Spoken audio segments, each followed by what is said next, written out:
All right, everybody. Welcome to the first visual episode of the BlendBlazers Podcast platform. I am so excited. As you know, this is a spinoff from the Leadership Blend Media Company. So this is where I get to sit down with up-and-coming authors, performers, just emerging leaders. And I'm so excited that this month we started with authors. And this young lady, this professional lady, this doctor is no stranger to just being a great leader. And you know how I forget my little anecdote. So I met this doctor. I love using that. This doctor in 2009, 2010. I was attending American Intercontinental University in Dunwoody, GA, working on my MBA. And what did you come in as? Because the director of work study. Yes, she came in doing that, and I think you had replaced Miss Bishop. So I was sent to you, and I was like, okay, well, I don't know who this lady is. I'm used to Miss Bishop. And we just really clicked, and I stayed in her office all the time. You thought I was her son. Like, it was just a hangout spot for me, and I just grew to love her. And when she decided to start her doctorate journey, I remember when she said she was going to do it. And it wasn't even 4 or 5 years later, she was done. And I'm just so elated and just so honored to have her be the first author on my platform. So without further ado, I'm gonna let her introduce herself. Dr. Rhonda Anderson. Hi, Ricardo. Everything he said was so true, and he's still like a son to me. Very proud of you for all of your accomplishments, because I remember, your days at AIU, and I loved you then. I've loved watching you progress on social media. And like I said, super proud of you. Just a little bit about me. I have very extensive background in higher education on the administrative leadership side, because when I met Ricardo here, I was the director of not curriculum and program. Lord, if I can get my life together. I was director of employee relations for AIU. And I've also taught in higher education. I've taught in every level of the institution, in private institutions, for-profit institutions, Christian institutions. I've taught undergraduate students, graduate students. Currently, I am the director of curriculum and program planning for a nonprofit here in the Metro Atlanta area called Community Sustainability Enterprise, CSE for short. And so basically, I get to do what I love. I get to create programming for corporate clients and bank clients. And so we support their CRA and corporate social responsibility initiatives. Not only do we get to do that, but we also get to help transform the communities that they serve. And so we deliver high impact ROIs where, it's going to teach people how to become more financial secure. They get new careers. They learn how to join a workforce and be promotable and retainable. They understand their finances. So I love getting to do what I love. So right now I've relaunched myself also as an independent author, coach, speaker. And I had recently relaunched my website. And so that's where the book, it came out with the website as well.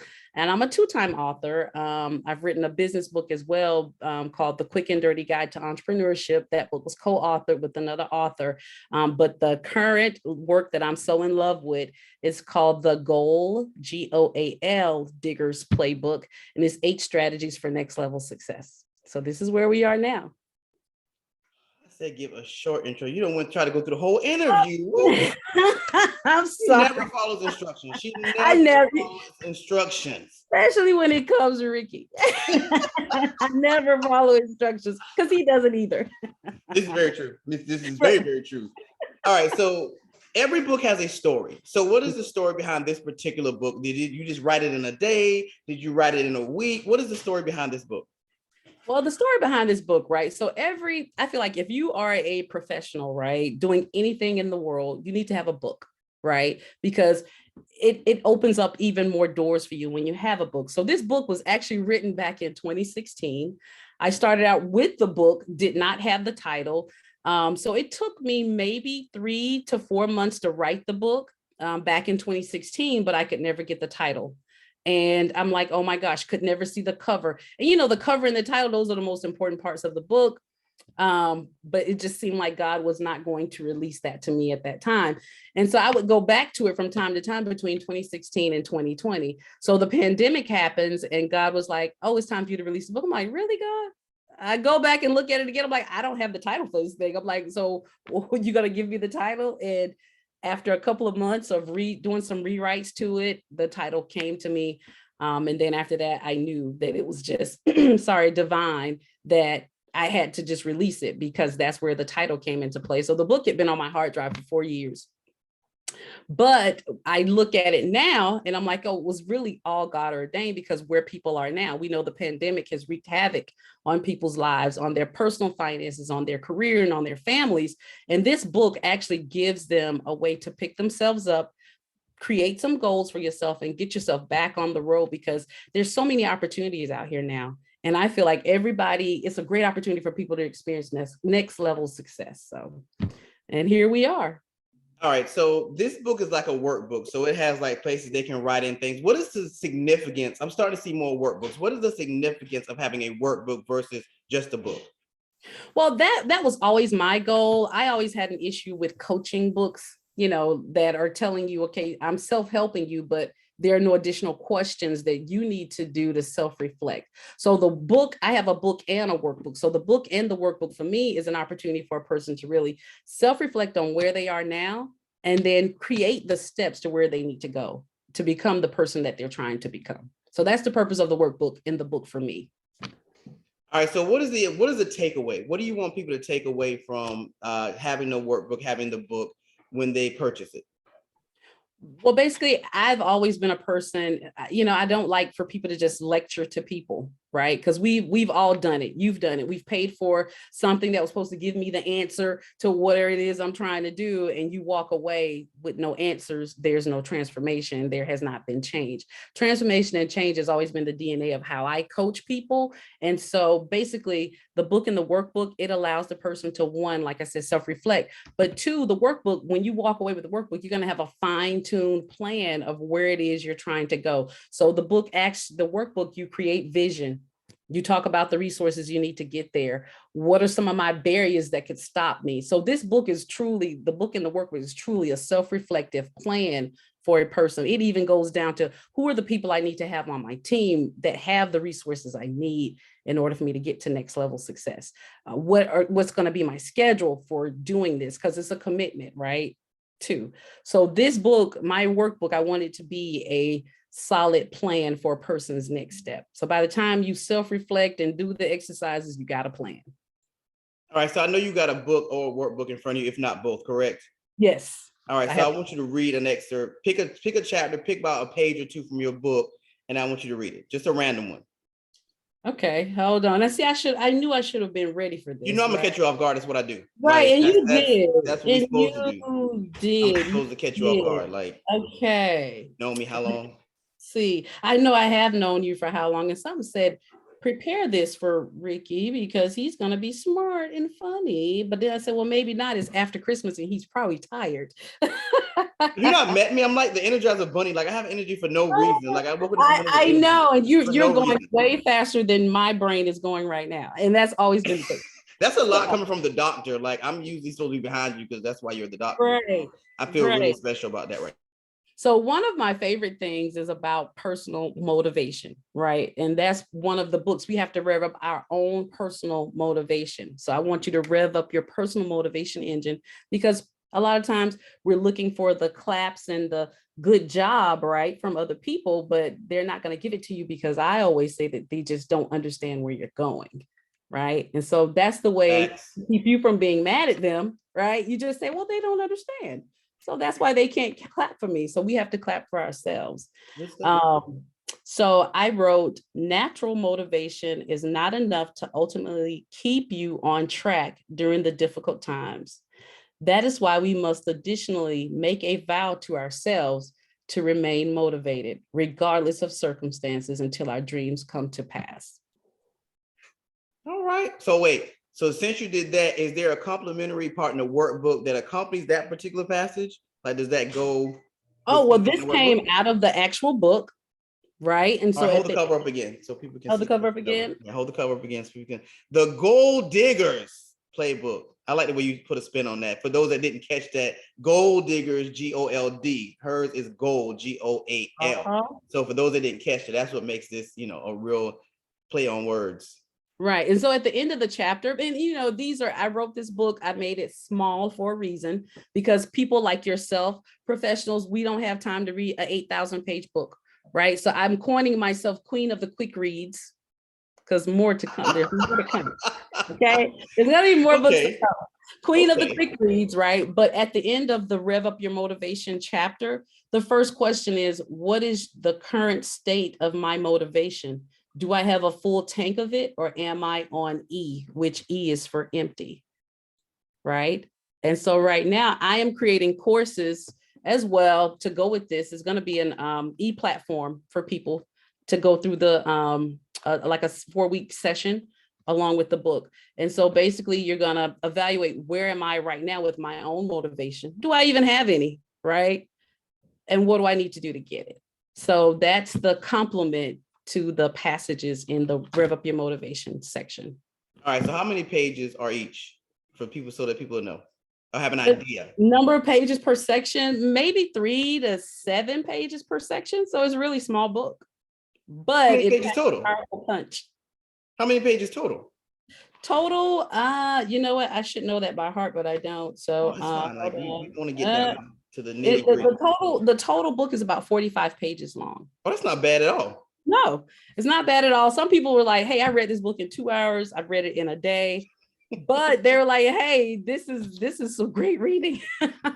And so I love that I've gotten a lot of feedback from, people your age, younger people who were like just starting out, like 21, I've gotten feedback from men. And so it's been an honor, because that's the second part of it, right? You write the book and it's like, oh God, what are they going to say when they read it? Yeah, pretty much. So what are they going to say when they, and so basically, and I don't want to really give it away, because I've written some candid things about myself in here. And I think that's why a lot of the people who are reading it, they kind of identify with the book. Well, I'm glad you said it. So I'm gonna ask you, because I want to integrate you and this book to show that y'all are really parallel. Because some people write books, and they just write books, and it's just right. I'm not gonna lie, my book is cute, but it doesn't parallel me. It was like I was supposed to do it, so I did it. But I know that this was a labor of love for you. So for those that there's a lot of people pursuing doctorates or just higher level degrees. How did you manage to stay motivated, and how did you translate that into this book? Like, what tactics did you translate from that particular journey into this book? Well, me personally, if a lot of people who know me, they know that I love, creating goals for myself, setting them, staying true to the course, ensuring that my schedules are intact, my commitment levels are intact, just being committed wholeheartedly. And, I'm a Christian, so I totally lean upon God, because there was one part of the journey, because I'm a person, I can do a lot of things, right? So that's why I'm God's child, that, oh God, you go do it.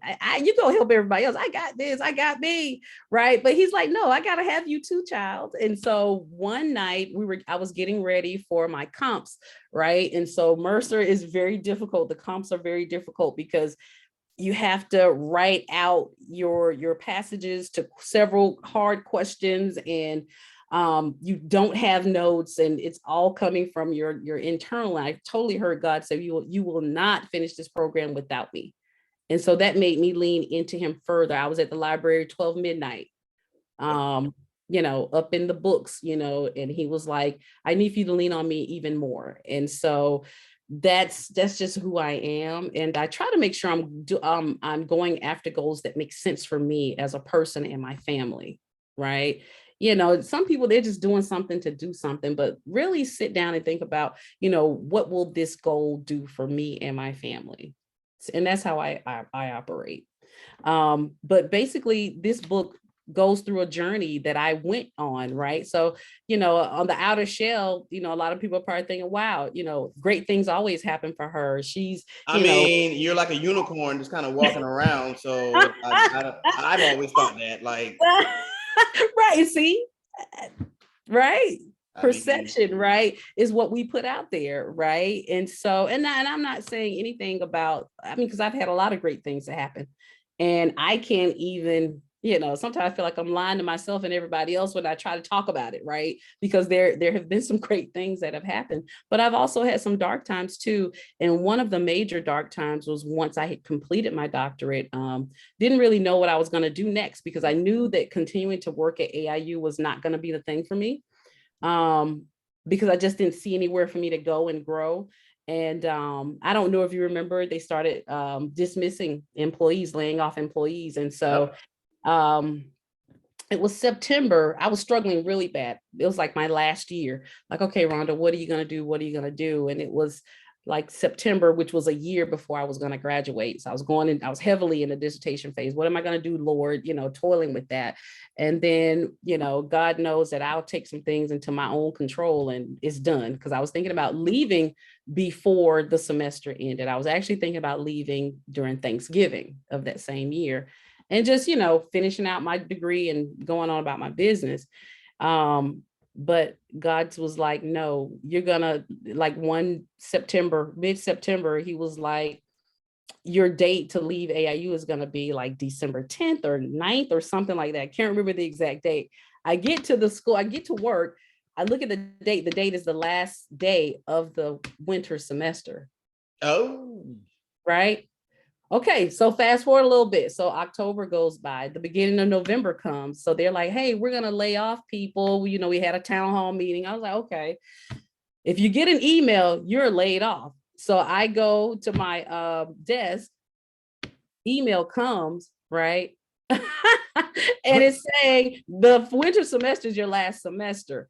So, it's your last semester working for AIU, you'll be terminated. I was like, oh, okay. I said, God, you're so funny. So now I get to be terminated with severance, right? As opposed to me doing something. Because if I would have Thanksgiving, I wouldn't have had the severance. So God like, girl, I got you.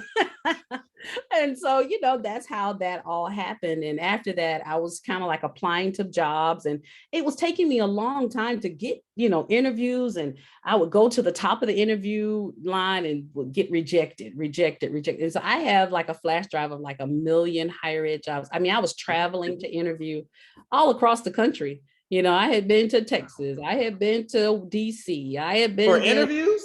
Yes. Because I was even thinking about, just, uprooting our family, or I work, at a distance, or, whatever, until we figured it out, So I had been interviewing everybody, but my last interview was in Florida, and the dean was like, Dr. Rhonda, it's not you. He was like, it is not you. You're wonderful. Because he drove me back to the airport. And I'm like, well, thank you. And I thought he was going to say something else after that, but he didn't. And so I just kind of got in the car. It's okay. I'll look to hear from you guys 2 weeks from now. And I didn't hear anything, so because I wasn't selected.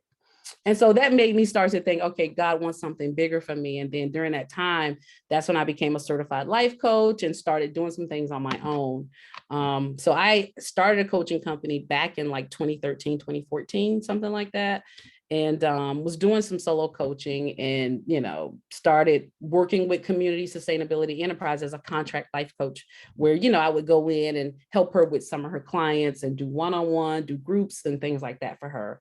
And so that's how our relationship started. But yeah, this book talks about a lot of the ups and downs also that I've experienced, because I felt like people look at you thinking you haven't had a down, dark time in your life. So you came out of box like that, which is why I like y'all are meeting, perfect. and I'm like, y'all are meeting the very tempered and very seasoned 42-year-old Ricardo. Y'all are not meeting Ricky, like the rambunctious, mouthy, like talk trash and walk off. Guy. Like this is very seasoned. This is very Jesus-ish. The guy y'all are meeting now. So I get it. And that's funny, because I remember when I was applying for jobs, and I was in like chapter 1 of my dissertation.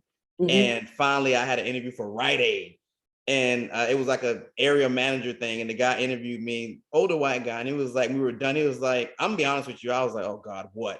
He was like, I could hire you to do this job tomorrow. And he was like, you would do a good job. He was like, but you wouldn't be happy. He was like, you really should be doing my job. And I'm like, so what am I supposed to take away from this? Like, what does that mean? I need a paycheck. I'm like, exactly. I'm like, what does that mean to me? Like, I spent time. You guys told me as a Black man, I should get a doctorate to get to a higher level. I'm doing that. And now you're telling me I'm overqualified for the simplest thing. Like, what am I supposed to take away from that? Yeah. So I definitely understand that part that you were talking about. That it's mind blowing. All right, last thing. So in your line of work, what are some of the, because again, this is all parallel for me. So what are some of the biggest roadblocks you encounter dealing with that they encounter when you're working with clients, or some of the undertones you're hearing that are kind of stopping or blocking people from getting to where they want to get to? A lot of times it's themselves. It is themselves. We are the best people at beating ourselves up, to the point of saying, wow, it's the imposter syndrome, right? That people have been talking about. Who's going to listen to me? Why should I, I'm not qualified enough to start this business. Most times when I talk to people I'm a coach, you hear them, once they kind of tell you the situation, why they hang on started, they've beat themselves up, and then they've put other things in front of achieving the goal. And that's it, right? And so we have to, peel those onion skins back, because, we all deserve next level success. I don't care who you are, right? We all have that ability to achieve some type of success on the next level. I don't care if you're starting out with zero education, there's an opportunity out there for you to go to a 4-week certification to make more money. I don't care what it is that you're doing. If you feel like, wow, the only thing I can do is work, but I want to start a business. No, you can start a business, just got to start out with a plan. So, it's just us. And then, you hear other people are the second part of it, right? Because a lot of times we're around a circle of people who aren't on the same trajectory as we are, right? And so they, like I said, and I want to say it, and I want to keep saying it every time I get an opportunity to, is that, a lot of times you see on Facebook, oh, my friends aren't supporting me, they aren't doing this, but we got to charge it to their head and not their heart, because they just don't understand what you're doing. So what does that mean for that person? You have to go find some people who understand what it is you're doing. You have to hang out with like-minded people. Not saying that you have to get rid of those people, because I couldn't get rid of my friends. I hang with a lot of friends who aren't interested in doing what I'm doing. So they don't know how to support me, right? They don't. And so I had to kind of, get past a lot of that too. It's like, let's not even focus on them, because they have their plane, their road that they're trying to go on, and you have yours. And it just so happens that your road veers a little bit away from what they're doing. And it's okay. But you have to go find those people with the same goals that you have, or something close to it, so that you can talk to them and they'll support you. So you have to create your tribe. I like that. Create your tribe. Okay. Yep. That's your stick phrase for this. Yes. That's your stick phrase. All right. Where can people purchase the book from? You can purchase it from my website. It's drrhondaanderson.com/shop. And you'll see both books, the books and the workbooks, and you'll see the business book as well. All right. How do they get in touch with you? Info@drrhondaanderson.com. I also, my cell phone number is 678-472-7423. Say it again for the people in the back. People in the back? For people in the back. Okay. The email address is info@drrhondaanderson.com. And my cell phone number is 678-472-7423. Any parting words you want to leave with the people? Well, you know what? There's this one quote out of the book, right? And it's my favorite quote, right? And it's just the beginning level of experiencing change, transformation, and next level success. It's my quote, so give me credit if you. Oh my God! Yeah, I'm clearly going to use it. I'm going to love it so much. I'm going to use it. If someone else want to use it, just say Dr. Rhonda. Okay. Anyway. It's transformation is at your fingertips. The first major step is to believe it can happen. Believe, and believe is totally capitalized. We must believe that it can happen. That was so profound. It's so funny. I hope you're gonna. You're too hilarious. All right, everybody. So. And I was gonna also say that, if you're an organization and you have like a group of individuals that you serve, I'm totally open to coming in to do group sessions, masterminds, and these books are also available for bulk purchases. And you can also use that contact information I just shared if you feel like your organization wants to purchase the books in bulk. Anything else? You got a lot going on. So anything else you need to throw in there? Like, no, that's it. Thank you. What's the name of the organization again? Community Sustainability Enterprise that's where I am the director of curriculum and program planning. And my coaching company is Silverhawk Coaching and Consulting. Where'd you get that name from? That caught me off guard. I immediately thought like the Thundercats or something. I was like, the Thundercats. I knew thought like the Thundercats. It's like, I chose Silverhawk because it's like a rebirth, to me. I didn't want to use, anything else, but it's like it symbolizes for me rebirth and change. Hawks are very, oh yeah, they're very regal beings, and so I love the hawk, I love the silver, and I'm like, hey, that's I like that rebirth. You're such a weirdo. I know. Regal. Well, my brain works different. Yeah, I know. I you see that, right? Very quickly remembered that you're like a different type of bird. A different type. See, I'm like, you're gonna have to do a lot of editing because I've laughed so much out here. That's the point. This is supposed to be a very intimate, no, y'all don't get edits. Like this is it. Oh my God. Y'all don't get edits. Like this is a live thing. Because I want to be authentic, and I've learned in my dealings that people like authenticity, all the edits and the cuts and stuff. People are just like, oh, that's very contrite. That's boring. So I like to be, people see you laughing, smiling. You look great. I want people to see you look great and things of that magnitude. And you didn't say anything I need to edit. Like, trust me, if it was bad, I would edit. You would edit. I would look and be like, oh, chop, chop, chop. Exactly. I'd be like, oh my God, I got my work cut out for me after we're done. But no. I was praying for one take. So you know what? In the 4 years that I've been doing radio, podcast, and TV, I've never had to do that. Like really? I don't recall a time where I had to completely start over and do takes and stuff. Like in a lot of my stuff, well, the TV isn't live, so we could, but I don't really have to because I've learned how to make people comfortable. And joke and stuff because this is, you want people at their best and they have to be vulnerable. Right. Feel, in a space that they can be vulnerable enough to give their best. So I've never had to do that. You're not about to make me have to do it for the first time. So you are a natural though. I tell you, I'm telling you, I'm so proud that you've pursued God's purpose, because this is God's purpose for you, so I just want you to know this is your natural state, not working at Rite Aid saying, hey, sir, may I help you? Oh my God, imagine that. Jeez. Right. Imagine that. Oh my God. Well, you'd be mad every day coming home from work. So miserable, like right. I wouldn't be a good person. No, you're really in your element. So. Well, I appreciate it. It was let's say, me. So I've been kind of trying to figure out stuff and kind of moving. Because like you said, a lot of us have a lot of different gifts and talents. So trying to hone in on that one, that's the vehicle, is so hard sometimes. And I, say that to a lot of the people that I deal with, especially my interns, like you got to find that one, a lot of gifts, but you got to find that one talent that's the vehicle that all the gifts can ride in to get you where you're going. Exactly. So I definitely, appreciate having great people looking out for me during my journey, like yourself, and especially at AIU. That was another creature, like one of those journeys, right? Exactly, like one of those spinoffs that you just like. You sure this is part of the journey? Because this feels like a whole nother segment. Like it was your journey, man, and you did it well. I mean, you blessed so many people being there, So I know everybody else may have gotten on your nerves, but you blessed a whole lot of people being there. So a lot of them got on my nerves, but that's for a whole nother story. We'll laugh about that in behind closed doors. Right. In any event, I want to thank our very special guest, Dr. Rhonda Anderson, for being with us today, our first author on the BlendBlazer platform. So you will see this interview up on our Facebook page. I will also share it across the Leadership Blend Media page. So you'll see this interview everywhere. We will be in the studio soon to do the audio, so you can hear that on Spotify, iHeart, all those great streaming platforms. So just stay tuned.